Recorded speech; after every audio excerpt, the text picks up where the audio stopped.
مسلمانوں میں تفرقے کو پیدا کرنا، لوگوں میں دراڑوں کو پیدا کرنا، ان کو اللہ کے دین سے بھٹکانا، ایسی مسجد مسجد زرار ہے اور ایسی مسجد کے اندر کھڑے نہیں ہونا چاہیے۔ حضرات گرامی قدر منافقوں نے مسجد زرار کو تعمیر کیا اور حضرات صحابہ کرام نے مسجد قباء اور مسجد نبوی شریف کو تعمیر کیا، اور اللہ تبارک و تعالیٰ نے اس بات کی طرف ہماری رہنمائی کو فرما دیا کہ ہمیں بھی ایسی مسجدوں میں جانا چاہیے جن کی بنیاد تقویٰ پہ ہو، جن کی بنیاد اللہیت پہ ہو، جن کی بنیاد اللہ تبارک و تعالیٰ کی رضا پہ ہو۔ حضرات گرامی قدر اس صورت میں اللہ تبارک و تعالیٰ نے جہاد کی ایک دائمی حیثیت کا اور ایک آفاقی حیثیت کا بھی ذکر فرما دیا۔ جہاد کا حکم فقط کلام اللہ میں نہیں آیا، بلکہ اللہ تبارک و تعالیٰ اس امر کا اعلان فرماتے ہیں، ان اللہ اشتری من المؤمنین انفسهم واموالهم بان لهم الجنہ یقاتلون فی سبیل اللہ فیقتلون ویقتلون وعدا علیہ حقا فی التوراۃ والانجیل والقرآن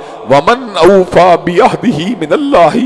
فاستبشروا ببیعکم الذی بایعتم بہ۔ اللہ تبارک و تعالیٰ فرماتے ہیں بے شک اللہ تعالیٰ نے مومنوں کی جانوں کے بدلے اور ان کے مالوں کے بدلے ان سے ٹریڈ کی ہے۔ کس چیز کی ٹریڈ؟ جنت کی ٹریڈ کی ہے۔ وہ اللہ تبارک و تعالیٰ کے راستے میں لڑتے ہیں اور اللہ کے مخالفوں کو بھی قتل کرتے ہیں اور خود بھی جام شہادت کو نوش کرتے ہیں۔ اللہ تبارک و تعالیٰ فرماتے ہیں وعدن علیہ حقا فی التوراۃ والانجیل والقرآن، یہ اللہ کا سچا وعدہ ہے جس کو اللہ تبارک و تعالیٰ نے توریت میں بھی نازل فرما دیا، انجیل میں بھی نازل فرما دیا اور حضرات گرامی قدر قرآن مجید میں بھی نازل فرما دیا۔ ومن اوفی بعہدہ من اللہ، اور اللہ تعالیٰ سے سچا وعدہ کسی کا نہیں ہو سکتا۔ جو اللہ تبارک و تعالیٰ کی بات ہے وہ ہر صورت پوری ہوگی، اور اللہ تبارک و تعالیٰ کی رضا کے لیے جہاد کرنے والے، اس کی حشیت کے اندر ڈوب کر تلوار کو اٹھانے والے اور اس کے دین کی سربلندی کے لیے تلوار کو چلانے والے اور مظلوم مسلمانوں کی حمایت میں تلوار کو اٹھانے والے، حضرات گرامی قدر ہر صورت انشاءاللہ اللہ تبارک و تعالیٰ کے فضل و کرم کو سمیٹنے میں کامیاب ہوں گے۔ حضرات گرامی قدر میں نے پہلے بھی آپ کے سامنے اس بات کو رکھا تھا کہ آج مدینہ کی ریاست کا نعرہ تو لگایا جاتا ہے، لیکن مدینہ کی ریاست میں بازار گناہ بھی موجود ہیں، مدینہ کی ریاست میں شراب کی بھٹیاں بھی موجود ہیں، مدینہ کی ریاست کے اندر اباحیت پسندی والے کام بھی موجود ہیں، مدینہ کی ریاست میں میرا جسم میری مرضی کے نعرے بھی موجود ہیں، مدینہ کی ریاست کے اندر سودی لین دین کے کاؤنٹر بھی موجود ہیں۔ حضرت مولانا طف علی خان رحمت اللہ علیہ نے مدینہ کی ریاست کا کیا خوب نقشہ کھینچا، عجیب نقشہ کھینچا، کہا ہاتھ میں تلوار ہو، ہاتھ میں تلوار ہو اور دل میں ہو خوف خدا، ہاتھ میں تلوار ہو اور دل میں ہو خوف خدا۔ یسربی تہذیب کتنی دل نشیں اور سادہ ہے۔ حضرات گرامی قدر اللہ تبارک و تعالیٰ کی حشیت کے ساتھ اللہ تعالیٰ کے راستے میں جہاد کرنے والے لوگ کامیاب ہی کامیاب ہیں، کامران ہی کامران ہیں۔ حضرات گرامی قدر اس صورت میں اللہ تعالیٰ نے اس بات کا بھی ذکر کیا کہ اللہ تعالیٰ کو مشرک اتنا ناپسند ہے، اتنا ناپسند ہے، اتنا ناپسند ہے کہ کسی نبی کو اس بات کی اجازت نہیں دی گئی اور نہ اہل ایمان کو اس چیز کی اجازت ہے کہ وہ کسی مشرک کے لیے دعائے مغفرت کریں، چاہے ان کا قریبی عزیز بھی کیوں نہ ہو۔ ما کان للنبی والذین آمنوا ان یستغفروا للمشرکین، کسی نبی اور کسی مومن کے لیے بات جائز نہیں کہ مشرک کے لیے دعائے مغفرت کرے۔ ہاں ہاں، حضرت ابراہیم علیہ السلام نے اپنے بابا آدر کے لیے جو دعائے مغفرت کی تھی اس کی وجہ یہ تھی کہ انہوں نے ایک وعدہ کیا تھا اپنے بابا کے ساتھ، لیکن جب اللہ تبارک و تعالیٰ نے اس بات کو وعدے فرما دیا، ابراہیم علیہ السلام آپ میرے خلیل ہیں لیکن آپ کا باپ میرا دشمن ہے، آپ تو میرے آستانے پہ جھکنے والے ہیں لیکن یہ غیر اللہ کا پجاری ہے، آپ تو میرے دوست ہیں لیکن یہ میرا دشمن ہے، آپ تو میری بندگی کرنے والے ہیں لیکن یہ مجھ سے برات کا اظہار کرنے والا ہے۔ جب ابراہیم علیہ السلام کے سامنے اللہ نے اس بات کو رکھ دیا تو حضرت ابراہیم علیہ السلام نے اپنے بابا آزر سے برات کا اظہار کر لیا۔ اور حضرات گرامی قدر ذرا ایک نقطے کے اوپر غور کیجئے، اللہ تبارک و تعالیٰ نے کلام حمید کے اندر حضرت رسول اللہ کے بعد حضرت ابراہیم علیہ السلام سیرت و کردار کو ہم سب کے لیے نمونہ بنا دیا، لیکن پوری زندگی کے فقط ایک واقعے کو نمونہ نہیں بنایا، پوری زندگی پوری کی پوری زندگی کو نمونہ بنا دیا، لیکن ایک ایکسپشن دی، ایک استثناء دیا کہ ابراہیم کی پوری زندگی تمہارے لیے نمونہ ہے۔ قد کانت لکم اسوۃ حسنۃ فی ابراہیم، تم سب لوگوں کے لیے ابراہیم علیہ السلام کی زندگی نمونہ ہے، اور اس کے یاروں کی زندگی بھی نمونہ ہے۔ اذ قالوا لقومہم انا براء منکم مما تعبدون من دون اللہ، ہم تم سے بھی برات کا اظہار کرتے ہیں اور تمہارے معبودوں سے بھی برات کا اظہار کرتے ہیں۔ کفرنا بکم وبدا بیننا وبینکم العداوۃ والبغضاء ابدا حتی تؤمنوا باللہ وحدہ، ہم تمہارا انکار کرتے ہیں اور ہمارے اور تمہارے درمیان عداوت کی بنیادیں ڈل چکی ہیں ہمیشہ کے لیے، یہاں تک کہ تم توحید قادر مطلق پہ ایمان نہیں لے آتے۔ الا قول ابراہیم علی ابیہ لاستغفرن لک، مگر جو ابراہیم نے ایک بات کہی تھی کہ میرے باپ میں تمہارے لیے دعائے مغفرت کروں گا، ابراہیم کی وہ بات تمہارے لیے نمونہ نہیں ہے۔ حضرات گرامی قدر کس طرح کی بات ہے، ابراہیم امام للناس ہے، ابراہیم خلیل اللہ ہے، ابراہیم انبیاء کا جد امجد ہے، ابراہیم امت قانتا للہ ہے، ابراہیم امت حنیفہ ہے، ابراہیم رب کا چنیتا ہے، ابراہیم رب کا برگزیدہ ہے، لیکن ابراہیم کی پوری زندگی میں یہ بات نمونہ نہیں کہ میرے بابا تیرے لیے دعائے مغفرت کروں گا۔ اللہ کو مشرک کتنا ناپسند ہے، اسی لیے اللہ تعالیٰ نے یہ بات کہی ہے ان اللہ لا یغفر ان یشرک بہ ویغفر ما دون ذلک لمن یشاء، کہ اللہ تعالیٰ ہر ایک کی خطاؤں کو معاف کر دے گا مگر مشرک کے شرک کو معاف نہیں کرے گا۔ اللہ چاہے تو عذاب دے اور چاہے تو معاف کر دے، لیکن مشرک کے لیے کوئی نجات نہیں ہے، کوئی ٹھکانہ نہیں ہے۔ حضرات گرامی قدر، اور یہ بھی واقعہ حدیث پاک میں آیا ہے کہ آزر قیامت کے دن حضرت ابراہیم کے پاس آ کے یہ بات کہے گا کہ بیٹے آج تیرا مقام بڑا بلند ہے، اپنے رب کو کہہ مجھے معاف کر دے۔ حضرت ابراہیم علیہ السلام اپنے بابا کے کہنے پہ پروردگار عالم کے سامنے اپنے باپ کے لیے جس وقت استدعا کریں گے، اللہ تبارک و تعالی خون کے اندر لتھڑے ہوئے بجو کی شکل میں آزر کو جہنم کی گہرائیوں میں پھینک کر اس بات کو ثابت کر دے گا کہ اللہ تبارک و تعالیٰ کے یہاں پر مشرک کے لیے کوئی مغفرت نہیں ہے۔ حضرات گرامی قدر، اس صورت میں اللہ تعالیٰ نے اس بات کا بھی اعلان فرما دیا، یا ایھا الذین آمنوا اتقوا اللہ وکونوا مع الصادقین، اے ایمان والو اللہ تعالیٰ سے ڈرنے والے بن جاؤ اور جب بھی ساتھ دیا کرو سچے لوگوں کا ساتھ دیا کرو۔ حضرات گرامی قدر، ہمارے معاشرے کے سماجی سیاسی مسائل پتہ کیوں ہیں؟ ہم سچوں کا ساتھ نہیں دیتے، ہم پارٹی کا ساتھ دیتے ہیں، ہم برادری کا ساتھ دیتے ہیں، ہم دھڑے کا ساتھ دیتے ہیں، ہم مفاد کا ساتھ دیتے ہیں، ہم لالچ کا ساتھ دیتے ہیں، ہم پیٹ کا ساتھ دیتے ہیں، ہم ضرورت کا ساتھ دیتے ہیں۔ حضرات گرامی اگر انسان سچوں کا ساتھ دینے والا بن جائے تو معاشرے کے اندر ظلم کا خاتمہ ہو سکتا ہے، معاشرے کے اندر امن اور انصاف کا دور دورہ ہو سکتا ہے، معاشرے میں ناانصافی کے خاتمے کے لیے اور معاشرے کے اندر امن و امان کے قیام کے لیے اہل ایمان کو اللہ سے ڈرتے ہوئے سچوں کا ساتھ دینا چاہیے۔ حضرات گرامی قدر، اس صورت میں اللہ تعالیٰ نے اس بات کا بھی ذکر فرما دیا کہ تمام کے تمام اہل ایمان کو ایک معاشرے کے اندر دین کی تعلیم کو حاصل کرنے کے لیے نکلنا ضروری نہیں۔ ما کان المؤمنون لینفروا کافہ فلولا نفر من کل فرقۃ منہم طائفہ، لیکن اہل ایمان کے ہر علاقے میں سے، ہر بستی میں سے، ہر کلونی میں سے ایک گروہ ایسا ضرور ہونا چاہیے جو دین کے علم کے لیے اپنے آپ کو وقف کیے رکھے۔ حضرات گرامی قدر، معاشرہ بنتا ہے تمام سیگمنٹس کے اندر ماہرین کے پیدا ہونے سے۔ معاشرے کو اچھے ڈاکٹروں کی ضرورت بھی ہوتی ہے، معاشرے کو اچھے طبیبوں کی ضرورت بھی ہوتی ہے، معاشرے کو اچھے انجینئر کی ضرورت بھی ہوتی ہے، معاشرے کو اچھے کسانوں کی ضرورت بھی ہوتی ہے، معاشرے کو اچھے تجار کی ضرورت بھی ہوتی ہے، معاشرے کو اچھے معمار کی ضرورت بھی ہوتی ہے، معاشرے کو اچھے ٹھیکیدار کی ضرورت بھی ہوتی ہے، معاشرے کو اچھے جج کی ضرورت بھی ہوتی ہے، لیکن معاشرے کو اچھے علماء کی ضرورت بھی ہوتی ہے۔ چنانچہ تمام مومن اگر باہر نہیں نکلتے تو اہل ایمان کے ہر طبقے میں سے بعض لوگ ایسے ہونے چاہیے جو دین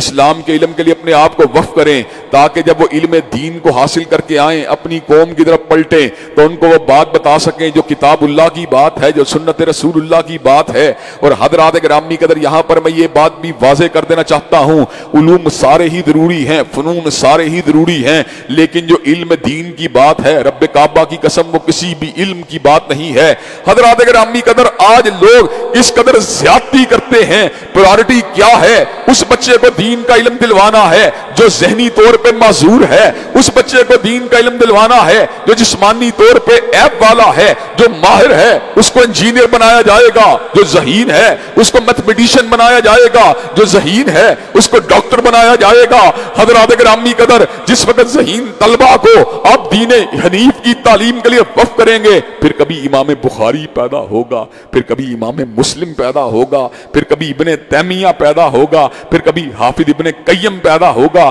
پھر کبھی حافظ ابن کثیر پیدا ہوگا، پھر کبھی شاہ ولی اللہ پیدا ہوگا، پھر کبھی سید اسماعیل شہید پیدا ہوگا، پھر کبھی ثناء اللہ پیدا ہوگا، پھر کبھی علامہ ظہیر پیدا ہوگا، پھر کبھی حبیب الرحمان پیدا ہوگا، پھر کبھی احمد دیداد پیدا ہوگا، پھر کبھی ڈاکٹر ذاکر نائک پیدا ہوگا. حضرات گرامی قدر معاشرے کو جس طرح اچھے سائنسدانوں کی ضرورت ہے اسی طرح معاشرے کو اچھے علماء کی بھی ضرورت ہے. اور حضرات گرامی قدر یہ ہماری ذمہ داری ہے کہ ہم اپنی اولادوں میں سے جو ٹیلنٹڈ لوگ ہیں ان کو علم دین کے لیے وقف کر دیں. حضرات گرامی قدر بہترین انسان کون ہے؟ خیرکم من تعلم القرآن وعلمہ. بہترین آدمی وہ ہے جو قرآن کی تعلیم کو حاصل کرنے والا ہو اور قرآن کا علم دلوانے والا ہو. چنانچہ حضرات گرامی قدر میں آپ کے سامنے آج یہ بات کو اپنے دل کے دکھ کو رکھنا چاہتا ہوں. آج عیسائی مشنری نے اپنے معاملات کو آگے بڑھانے کے لیے اپنے نوجوانوں کو بائبل کی ڈیلیوری کے لیے انگیج کیا،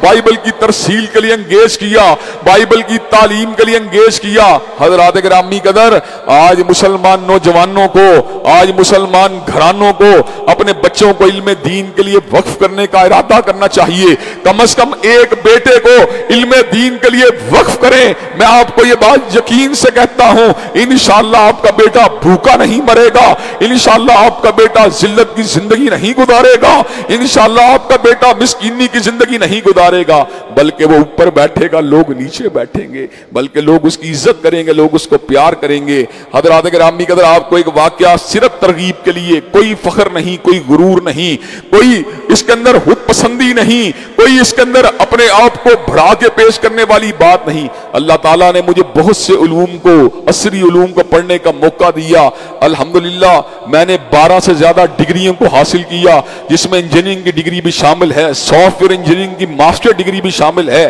حضرات گرامی قدر میں کئی مرتبہ سوچتا ہوں اگر میں کسی فرم کے اندر، اگر میں کسی انڈسٹری کے اندر انجینئر ہوتا تو حضرات گرامی قدر 4 روپے کما لینے کے باوجود بھی میں کتنا زیادہ، کتنا کو اپنے لیے یا اپنے اہل خانہ کے لیے کس حد تک خیر کو جمع کر لیتا. حضرات گرامی قدر doctor Zakir Naik MBBS doctor ہیں، اگر وہ اپنے پریکٹس کے اندر ہوتے تو کس حد تک وہ اپنے لیے خیر کو جمع کر لیتے. آج سے کوئی 7-8 برس پہلے کی بات ہے، ہم دبئی کے اندر موجود تھے. دبئی کے بڑے بڑے تاجروں نے ہم سے اس محبت کا مظاہرہ کیا، ہم سے اس عقیدت کا مظاہرہ کیا، ہمیں ہماری گاڑیوں کے دروازوں کو کھولا، حتیٰ کہ ہمارے جوتوں کو اٹھا لیا. میرے ذہن میں یہ خیال آیا اگر یہ انجینئرنگ کی تعلیم ہوتی یا میڈیسن کی تعلیم ہوتی تو آج یہ سرمایہ دار اور تاجر اتنی پیار، محبت اور عزت افزائی کا مظاہرہ نہ کرتے. یہ جتنی عزت ہے، یہ جتنی محبت ہے، یہ جتنی عقیدت ہے، یہ جتنا احترام ہے، یہ جتنا پیار ہے، یا رب کے قرآن کی وجہ سے ہے یا کالی کملی والے کے فرمان کی وجہ سے ہے.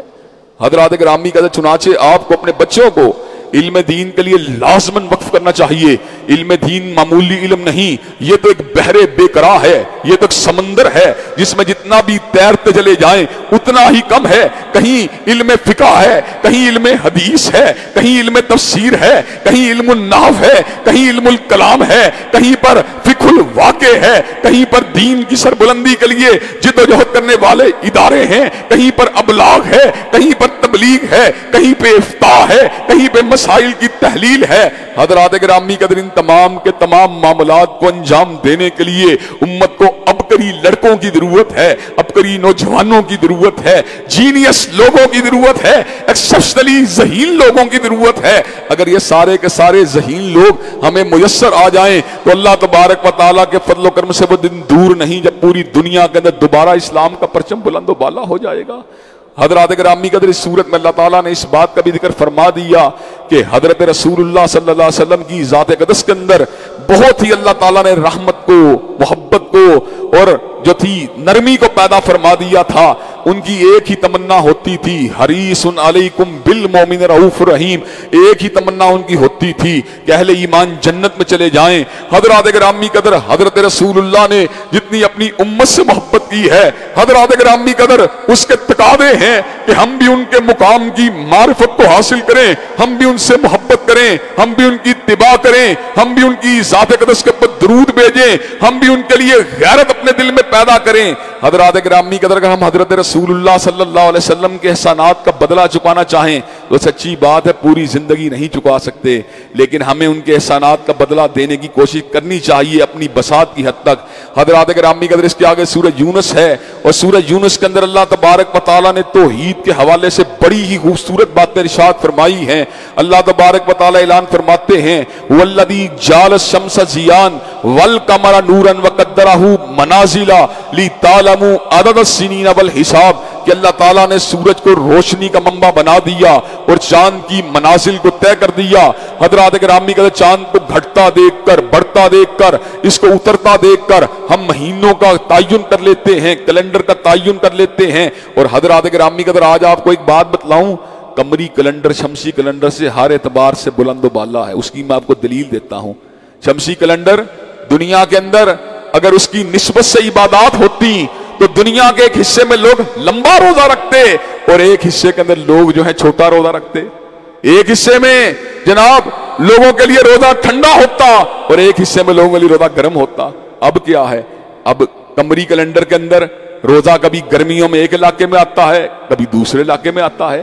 کبھی سردیوں میں ایک علاقے میں آتا ہے، کبھی دوسرے علاقے میں آتا ہے، کبھی چھوٹا روزہ ایک علاقے میں آتا ہے، کبھی چھوٹا روزہ دوسرے علاقے میں آتا ہے۔ یہ مساوات آج اگر کائنات کے اندر موجود ہے تو قمری کیلنڈر کی وجہ سے موجود ہے۔ رب کا ہر حکم جو ہوتا ہے اس میں حکمت ہوتی ہے۔ یہی حال حج کا بھی ہے۔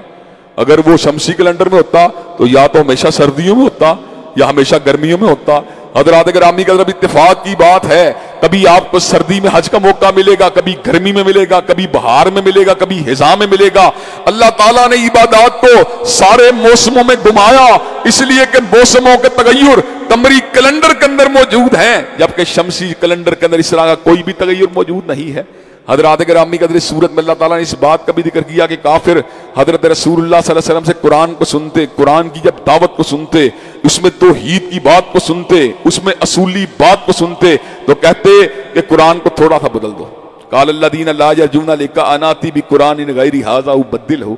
حضرت رسول اللہ کہتے تھوڑا سا قرآن بدل دیجئے یا اس کی جگہ کوئی اور ڈاکومنٹ لے آئیے۔ اللہ نے کمال بات کہی، کہا فرما دیجئے ما یکون لی ان ابدلہ من تلقاء نفسی، کہ میں اپنی طرف سے قرآن کو بدل دوں؟ قرآن کو بدلنا میرے اختیار میں نہیں۔ ان اتبع الا ما یوحی الی، میں تو اس وحی کا پابند ہوں جو میرے اوپر آتی ہے۔ انی اخاف ان عصیت ربی عذاب یوم عظیم، میں تو خود پروردگار عالم سے ڈرنے والا ہوں۔ ما یکون لی ان ابدلہ من تلقاء نفسی، جو کچھ بھی آیا ہے میرے من سے تو نہیں آیا، جو کچھ بھی آیا ہے پروردگار عالم کی طرف سے آیا ہے۔ حضرات گرامی کا سورت میں اللہ تعالیٰ نے اس بات کا بھی ذکر فرما دیا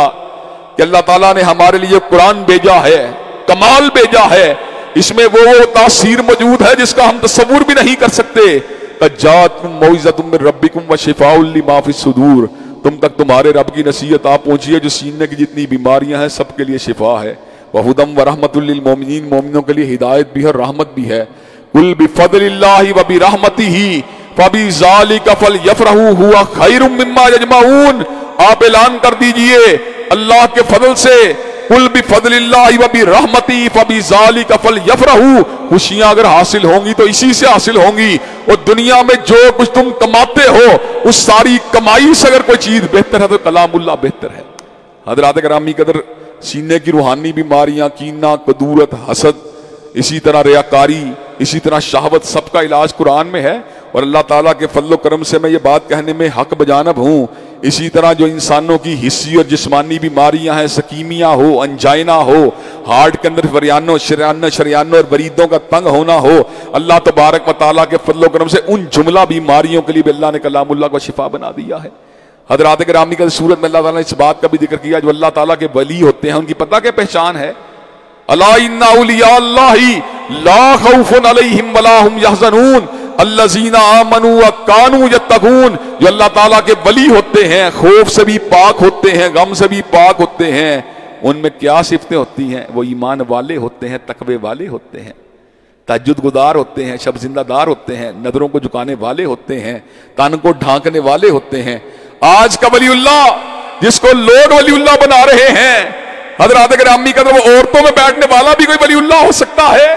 عورتوں کے ساتھ تصویروں کو بنوانے والا بھی ولی اللہ ہو سکتا ہے، عورتوں کے جسم کے ساتھ اپنے جسم کو ملانے والا بھی ولی اللہ ہو سکتا ہے، داڑھی کو مڈوانے والا بھی ولی اللہ ہو سکتا ہے، نمازوں کو ضائع کرنے والا بھی ولی اللہ ہو سکتا ہے، بھنگ کو کوٹنے والا بھی ولی اللہ ہو سکتا ہے۔ حضرات گرامی قدر، بعض لوگوں نے اس ولایت کی پہچان فقط اتنی ہے کہ اس کے پاس کرامت ہونی چاہیے، اور میں نے یہ بات حضرت مریم کے واقعے کے اندر یہ بیان کی تھی، کرامت اصل ولایت نہیں ہے، کرامت ولی اللہ سے ظاہر ہو سکتی ہے اگر اللہ چاہے، اور اگر پوری زندگی کرامت ظاہر نہ بھی ہو لیکن بندہ پرہیزگار ہو، بندہ مومن ہو، پھر بھی ولی اللہ ہے، اور اسے حرکے عادت چیزیں ظاہر ہوں، حرکے عادت چیزیں ظاہر ہوں، اور وہ بدگماش ہو اور بد پرہیز ہو اور دین سے دور ہو، نمازوں سے دور ہو، اس میں دجل تو ہو سکتا ہے لیکن ولایت نہیں ہو سکتی۔ حضرات گرامی قدر، دجال کے بارے میں آتا ہے زمین کے خزانوں کو حرکت دے گا، بارش کرنے کا حکم دے گا، مردوں کو زندہ کرنے والی بات کرے گا، اس میں استدراج تو ہوگا، حرکت عادت تو ہوگی لیکن ولایت نہیں ہوگی۔ ولایت کی پہچان کرامت نہیں ہے، کرامت ولی اللہ سے صادر ہو سکتی ہے لیکن کرامت اصل ولایت نہیں ہے، اصل ولایت ایمان و تقوی ہے۔ حضرات گرامی قدر، سورت میں اللہ تبارک و تعالیٰ نے قوم یونس کا بھی ذکر کیا کہ یونس علیہ السلام کی قوم ان اقوام میں شامل ہے کہ اللہ تعالیٰ کا عذاب قوم نوح پہ آیا، قوم عاد پہ آیا، قوم ہود پہ آیا، قوم سمود پہ آیا، قوم مدین پہ آیا، قوم سدوم پہ آیا، لیکن قوم یونس کے لوگوں نے جب اجتماعی اللہ سے توبہ کی تو اللہ تعالیٰ نے اپنے آئے ہوئے عذابوں کو ٹال دیا۔ اور حضرات گرامی قدر، سورت کا ایک آخری اور اہم مضمون وہ جو فرعون کے خاتمے والی اس کے اندر باتیں ہیں کہ فرعون کو جب اللہ نے ختم کیا اور مختلف نشانیاں کرنے کے بعد، دکھانے کے بعد ختم کیا، عصائے موسیٰ کو دکھایا، جد بیضا کو دکھایا، پھلوں کے نقصانات کو دکھایا، قحط کو دکھایا، طوفان کو دکھایا، ٹڈی دلوں کو دکھایا، جوؤں کو دکھایا، مینڈکوں کو دکھایا، خون کو دکھایا، جب وہ مسلسل بغاوت پہ تلا رہا، پھر اسے غوطہ دیا سمندر کے اندر، تو ساتھ ہی چیخ کے یہ بات کہنے لگا، آمنت انہ لا الہ الا الذی آمنت بہ بنو اسرائیل وانا من المسلمین، میں اس رب کے اوپر ایمان لے کے آیا جس میں بنی اسرائیل کا ایمان ہے اور میں بھی مسلمان ہوں۔ اللہ نے کہا اب تیرا ایمان قبول نہیں ہے۔ اب خرخرے کی ہرخراہٹ کے بعد اور نزا کی گھڑیوں کے بعد اور چلتے ہوئے پانی کے تیرے وجود میں داخل ہو جانے کے بعد توبہ کے دروازے بند ہو چکے ہیں، فَالْيَوْمَ نُنَجِّيكَ بِبَدَنِكَ لِتَكُونَ لِمَنْ خَلْفَكَ آیَةً وَإِنَّ كَثِيرًا مِّنَ النَّاسِ عَنْ آیَاتِنَا لَغَافِلُونَ۔ اللہ نے کہا اور تو اپنے آپ کو اللہ کہتا تھا، تو اپنے آپ کو الہ کہتا تھا، وَمَنْ يَقُلْ مِنْهُمْ إِلَٰهٌ مِّن دُونِهِ فَذَلِكَ نَجْزِيهِ جَهَنَّمَ وَكَذَلِكَ نَجْزِي الظَّالِمِينَ، جو میرے علاوہ الوہیت کا دعویٰ کرے گا وہ جہنمی ہے، اور تیری حیثیت اور تیری اوقات کیا ہے، میں تیرے وجود کو زمین پہ دفن بھی نہیں ہونے دوں گا۔ لوگ تیرے مردہ لاشے کو میوزیم میں دیکھ کر، عجائب گھروں میں دیکھ کر، میوزیمز کے اندر پڑا دیکھ کر تیری لاش کو اس بات کو دیکھ کے کہا کریں گے کیا یہ وہی شخص ہے جو اپنے آپ کو الہ کہا کرتا تھا، آج مردہ پڑا ہے۔ اور اللہ کون ہے؟ ہوا حی لا یموت، اس کو موت آنا تو بڑی دور کی بات ہے، اس کو نیند بھی نہیں آتی، اور نیند آنا تو بڑی دور کی بات ہے، اس کو اونگ بھی نہیں آتی۔ اس نے 6 دن میں آسمان و زمین کو بنا دیا، کہکشاؤں کو بنا دیا، سمندروں کو بنا دیا، جنگلات کو بنا دیا، رنگ و نور کے سیلاب کو بنا دیا، پھر اس امر کا اعلان فرما دیا وما مسنا من لغوب، مجھے تھکاوٹ کا احساس تک بھی نہیں ہوا۔ اللہ تبارک و تعالی ہم سب کو قرآن مجید کو سمجھنے اور اس پہ عمل پیرا ہونے کی توفیق دے۔ وآخر دعوانا الحمدللہ رب العالمین، الحمدللہ رب العالمین، الرحمن الرحیم، مالک یوم الدین، ایاک نعبد و ایاک نستعین، اہدنا الصراط المستقیم، صراط الذین انعمت علیہم غیر المغضوب علیہم ولا الضالین، آمین۔ الف لام میم، اللہ لا الہ الا هو الحی القیوم و الہکم الہ واحد لا الہ الا هو الرحمن الرحیم۔ اللہم صلی علی محمد وعلی آل محمد کما صلیت علی ابراہیم وعلی آل ابراہیم انک حمید مجید۔ اللہم بارک علی محمد وعلی آل محمد کما بارکت علی ابراہیم وعلی آل ابراہیم انک حمید مجید۔ اے اللہ ہم سب کے گناہوں کو معاف فرما، اے اللہ ہم سب کی خطاؤں سے درگزر فرما، اے اللہ ہم سب کی سیئات کو حسنات میں تبدیل فرما، اے اللہ ہماری چھوٹی چھوٹی نیکیوں قبول و منظور فرما، اے اللہ ہم سب کے بڑے بڑے گناہوں کو معاف فرما، اللہ جتنی تکلیفیں آ چکی ہیں ان پہ صبر کرنے والا بنا، اللہ آئندہ آنے والی زندگی میں ہر تکلیف سے ہر آزمائی سے ہم سب کو محفوظ و مامون فرما، اے اللہ رمضان کی راتوں کے قیام کو قبول و منظور فرما، اے اللہ رمضان کے روزوں کو قبول و منظور فرما، اے اللہ دین و دنیا کی اعلیٰ ترین کامیابیوں کامرانیوں سے ہمکنار فرما، اللہ دنیا و آخرت کی ذلت اور رسوائیوں سے محفوظ و مامون فرما، اے اللہ ہماری جائز دلی تمناؤں کو قبول و منظور فرما، اللہ جتنی نجائز خواہشات ہمارے دل میں موجود ہیں ان معاملات میں ہماری اصلاح فرما، اے اللہ اسلام والی زندگی نصیب فرما، اے اللہ ایمان والی موت نصیب فرما، اے اللہ سعادت والی زندگی نصیب فرما، اے اللہ شہادت والی موت نصیب فرما، ربنا آتنا فی الدنیا حسنۃ وفی الآخرۃ حسنۃ وقنا عذاب النار، اللہم صلی علی محمد وعلی آل محمد کما صلیت علی ابراہیم وعلی آل ابراہیم انک حمید مجید، اللہم بارک علی محمد وعلی آل محمد کما بارکت علی ابراہیم وعلی آل ابراہیم انک حمید مجید، سبحان ربک رب العزت عما یصفون والسلام علی المرسلین والحمد للہ رب العالمین۔